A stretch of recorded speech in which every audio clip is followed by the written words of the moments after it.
Le Conseil des ministres adopte un projet de décret portant création d'un établissement supérieur dénommé la Grande Mahadra Shinqitiya.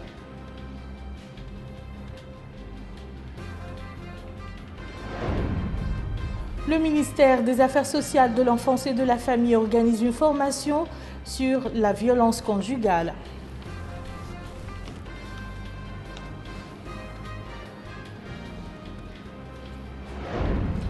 Campagne contre les produits périmés lancée aujourd'hui par le ministère du Commerce.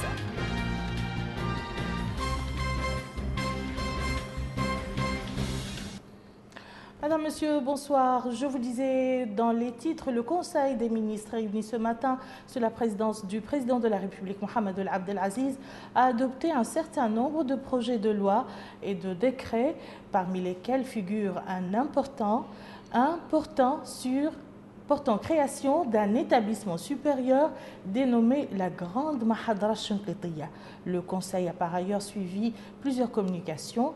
Les décisions du Conseil des ministres ont été sanctionnées par un communiqué final dont voici la lecture avec Mohamed Lamine Bakar. Le Conseil des ministres s'est réuni aujourd'hui sous la présidence de son Excellence M. Mohamed Ould Abdel Aziz, président de la République. Le Conseil a examiné et approuvé un projet de loi portant règlement des petits litiges, abrogeant et remplaçant la loi numéro 2017-019 du 18 juillet 2017, instituant une procédure spéciale pour le règlement des petits litiges. Le Conseil a également examiné et adopté les projets de décret suivants. Projet de décret modifiant et complétant certaines dispositions du décret numéro 2009-061 du 23 février 2009 modifié portant création d'une agence nationale pour les études et le suivi des projets ANEPS et le décret numéro 2009-180 du 3 juin 2009 portant approbation de son statut. Projet de décret déclarant d'utilité publique la fondation Youssouf Kouita. Projet de décret portant création, organisation et fonctionnement d'un établissement de l'enseignement supérieur dénommé la Grande Mahadra Shinqitiya. Projet de décret portant autorisation d'exploitation relative au périmètre d'exploitation issu du bloc C8 et faisant partie intégrante du périmètre de l'unité découlant de la zone GTA tel que défini dans l'accord de coopération inter-État ACI portant sur le développement et l'exploitation des réservoirs du champ Grand Tortue Ahmiyin aux compagnies pétrolières BP Mauritania Investment Limited, Cosmos Energy Mauritania et la Société mauritanienne des hydrocarbures et du patrimoine minier SMHPM. Projet de décret accordant les permis de recherche numéro 21-28 pour les substances du groupe 2 dans la zone de Vararat, wilaya de la Saba et du Gorgol, au profit de la Société Mineral Resources Development SA. Projet de décret accordant les permis de recherche numéro 2208 pour les substances du groupe 2 dans la zone de Wawa, wilaya de la Saba et du Gorgol, au profit de la Société Aya Sarl.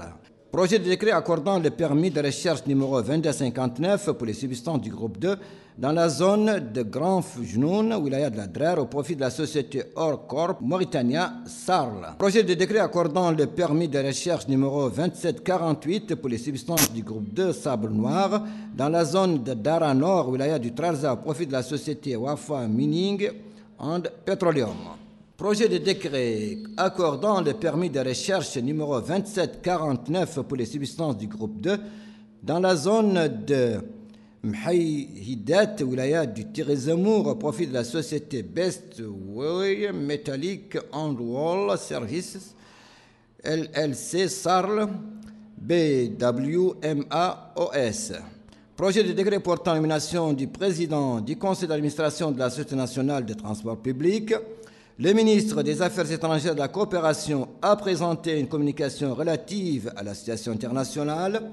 Le ministre de l'Intérieur et de la décentralisation a présenté une communication relative à la situation intérieure.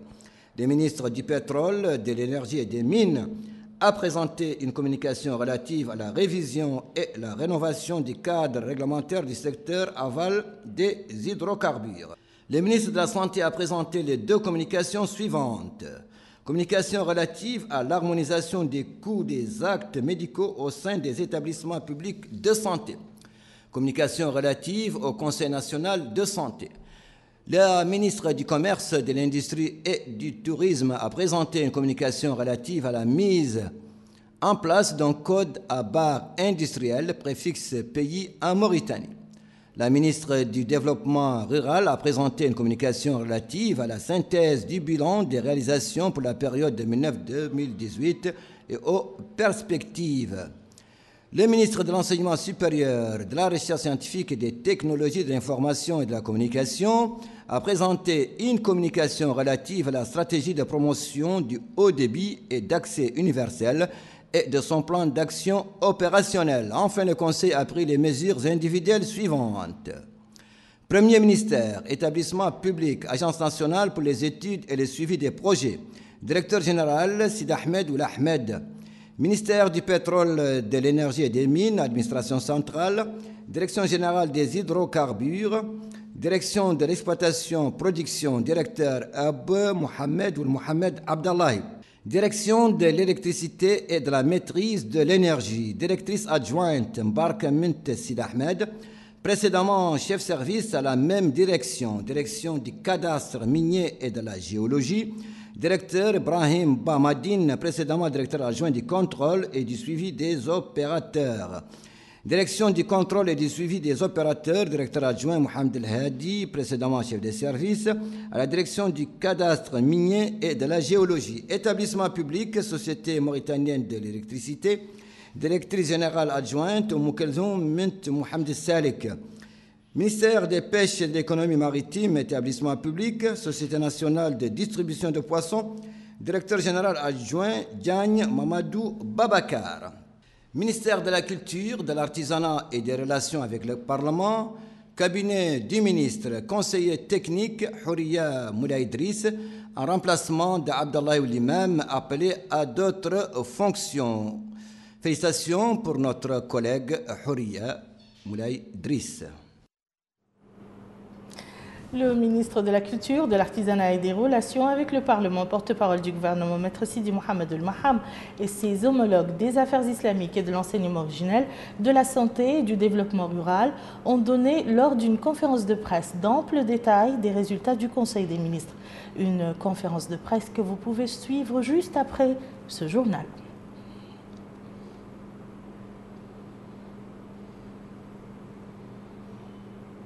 Les conflits familiaux et la violence conjugale, c'est autour de ce thème que s'articule une formation de 2 jours à l'intention des cadres de la direction de la famille et des coordinatrices régionales du département. Formation organisée par le ministère des Affaires sociales, de l'enfance et de la famille. Melika Narli. C'est dans le cadre des efforts déployés par le ministère des Affaires sociales, de l'enfance et de la famille à l'encontre des litiges familiaux et des violences conjugales que s'inscrit cet atelier de formation visant à renforcer les compétences des cadres de la direction de la famille et les coordinatrices régionales. Le projet Promotion des droits humains et dialogue sur les droits humains entend sensibiliser la population, et plus particulièrement les femmes et les jeunes, renforcer les compétences des acteurs publics et de certaines organisations de la société civile et renforcer le rôle des médias et encourager le débat public sur les droits humains et enfin améliorer l'accès à l'assistance juridique en milieu rural. En fin de formation, les participants seront ainsi à même d'utiliser la base de données développée sur ces thématiques. Le secrétaire général du ministère des Affaires sociales, de l'enfance et de la famille, M. Mohamed Mahmoud Ould Ahmed, Ould Sidi Yahya, souligne la pertinence de cette formation. Elle permettra, dit-il, l'utilisation d'une base de données efficiente et opérationnelle permettant de recenser, de suivre et de tenter de solutionner tous les litiges familiaux sur l'ensemble du territoire national et ce pour le plus grand bien de la famille mauritanienne. Le ministère, dit-il, travaille en ce moment sur les textes du statut du code personnel afin qu'ils soient plus en adéquation avec les défis et les problèmes rencontrés sur le terrain auxquels fait face la famille mauritanienne qui connaît des bouleversements rapides. Le projet Promotion des droits humains et dialogue sur les droits humains est basé sur 4 axes.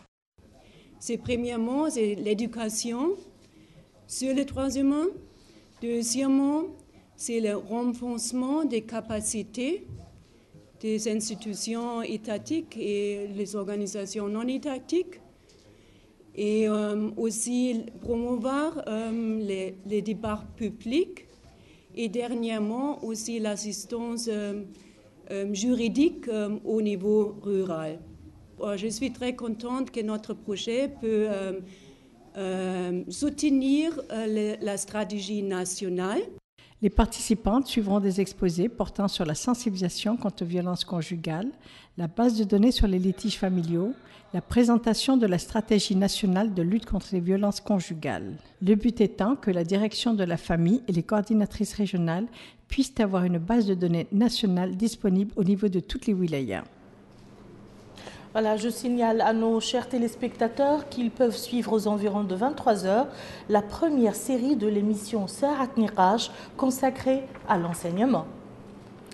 Le ministère du Commerce, de l'Industrie et du Tourisme va en guerre contre les produits périmés. Il a entamé aujourd'hui une campagne dans les marchés au cours de laquelle ses brigades ont saisi diverses quantités de produits dont la date est venue en préemption. Moussa Ndiaye. Dans quelques jours, les différentes structures du ministère du Commerce, de l'Industrie et du Tourisme vont lancer une campagne contre ces produits alimentaires périmés. Sur ces images, une quantité importante a été saisie dans les marchés de la capitale Nouakchott, pendant que certains n'hésitent pas à faire consommer les citoyens ces produits dont leur date a expiré ou encore sont devenus toxiques. Les structures concernées par le contrôle des produits alimentaires à travers leurs équipes techniques attirent l'attention des consommateurs.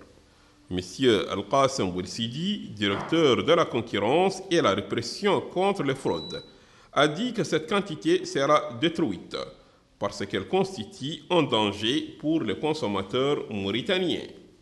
Aussi, ajoute-t-il, une vaste campagne sera bientôt menée contre ceux qui vendent et poussent les consommateurs à faire de ces produits périmés une alimentation de leur quotidien.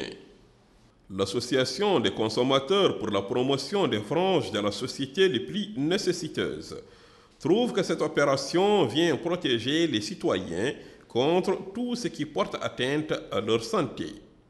Monsieur Mokhtar Oul-Tawaf, qui est le président de cette association, a mis l'accent sur l'importance de cette initiative, qui, dit-il, doit continuer sans relâche.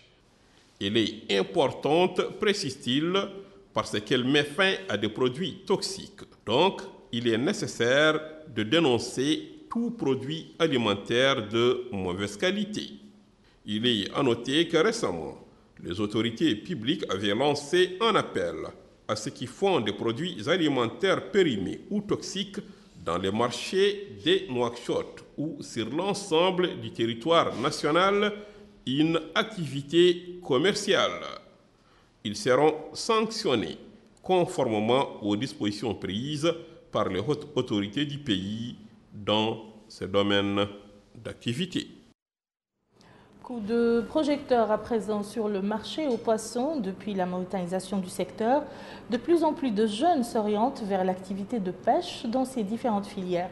Une de nos équipes a visité le marché aux poissons de la plage des pêcheurs. Nous suivons ce reportage. La plage des pêcheurs de Nouakchott est prise d'assaut très tôt la matinée par de nombreux acteurs du secteur des pêches. Des va-et-vient incessants sur place de mareyeurs, de vendeurs indiquent l'activité qui règne sur place. En plus, certaines pirogues sont sur le point d'accoster, tandis que d'autres mareyeurs s'affairent pour se lancer à la quête des poissons. Cheikh Mohamed Lemine, chef de service de la production, de la qualité et de la maintenance au marché des poissons de Nouakchott, a affirmé qu'environ 28 868 pirogues sont enregistrées au niveau de cette plage des pêcheurs. 2671 sont des pirogues à filet tournantes et 26 000 pour la pêche de jour. À partir de 2017, tous les emplois sur place ont été mauritanisés. Tous les mareyeurs sont de nationalité mauritanienne, nous dit-il. Ils ont reçu une formation au niveau de l'Académie des pêches, conclut-il. Certains acteurs du secteur ont fait part des voies et moyens permettant de rentabiliser davantage la pêche artisanale. Et la pêche artisanale, elle est mauritanisée. Mais en tout cas, nous, d'après notre constat et ce que l'on veut, c'est que cette mauritanisation soit vraiment pure et simplement éliminée. Pour la simple raison que c'est mauritanisé, mais nous sentons que tous les étrangers sont ici. Et le fait qu'ils soient ici, c'est un manque à gagner pour l'État. Parce que si on prend l'exemple, par exemple, qu'il y a 4000 pirogues étrangères qui sont ici, et que ces pirogues-là, ils sont là sous le régime mauritanien, c'est-à-dire ils payent chacune 55 000 ouguiya.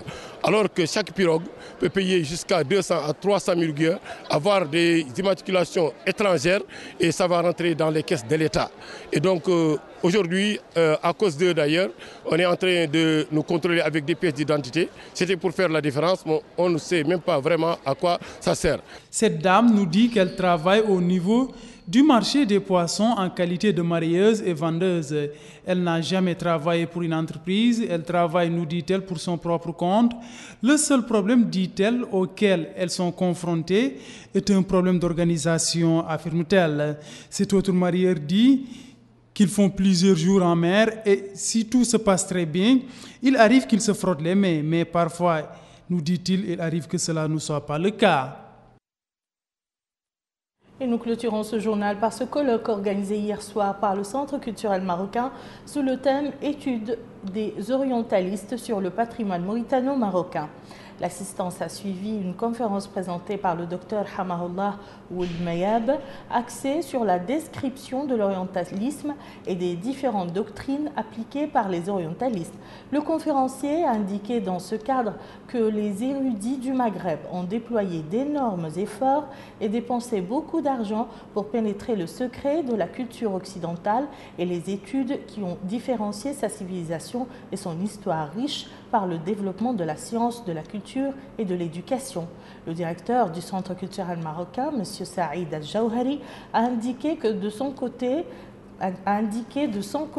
que l'organisation de ce colloque s'inscrit dans la série de rencontres qu'organise le Centre depuis un certain temps pour enrichir la scène culturelle et informer les passionnés de la culture sur des exemples importants de la culture des deux pays frères. Et voilà qui met fin à ce journal. Je vous en rappelle les principales informations. Le Conseil des ministres adopte un projet de décret portant création d'un établissement supérieur dénommé la Grande Mahadra Al-Shinqitiya.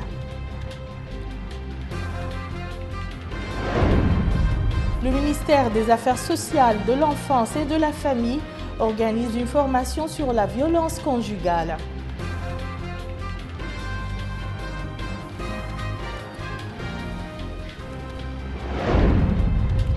Campagne contre les produits périmés lancée aujourd'hui par le ministère du Commerce.